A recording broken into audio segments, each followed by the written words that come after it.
Fear has a way of building fences, not just around hearts, but around lives. You can almost hear the hinges creak when someone stops trying. Ethan was 9 the year everything changed.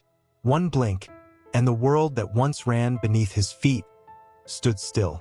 When he came home, the laughter was gone. The playground outside his window became a world he could only watch.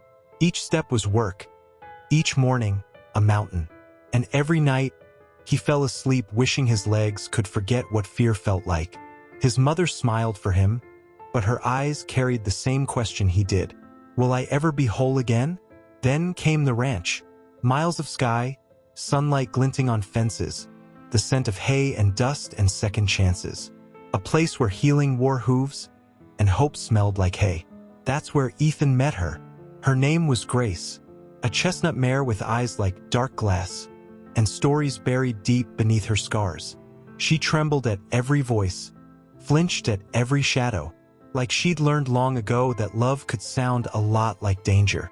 When Ethan reached out his hand, she stepped back. Two broken hearts, learning how to share the same silence. Days passed quietly. He'd sit by her stall, legs tucked under a blanket, just breathing beside her. No words and no expectations. Sometimes he'd read to her, halting, unsure, his voice limping like his legs. And slowly, she began to listen.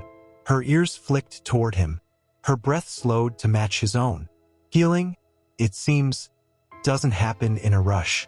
It happens in the small moments when fear looks back and decides not to run. But healing has its storms. That afternoon, the sky broke open. Lightning flashed. The air filled with panic, hooves, shouts, thunder rolling like war drums. Grace bolted, chased by ghosts only she could see. And Ethan, reaching for her, slipped, his body hitting the mud hard. For a heartbeat, the world held its breath. Then, through the rain, she came back. Grace, her body trembled, eyes wild with fear. But still, she stepped toward him. Ethan, knees shaking, lifted his hand. The world held its breath again. He whispered, "It's okay. I'm here." Not to calm her, but to calm himself. And in that fragile space between fear and trust, something broke open. The boy who'd lost his courage found it. Not by standing tall, but by choosing not to run. And the horse who'd forgotten kindness remembered it, in the gentle touch of a child who knew what fear felt like.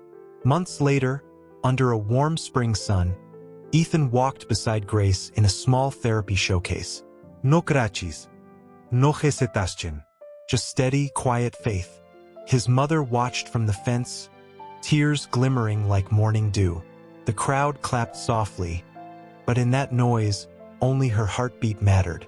Grace lowered her head toward him. For the first time, neither of them flinched. They say some hearts are meant to heal others. But sometimes, it's the broken ones that teach us how. Because love, real love, doesn't always speak. Sometimes it just listens. Sometimes it trembles and stays anyway.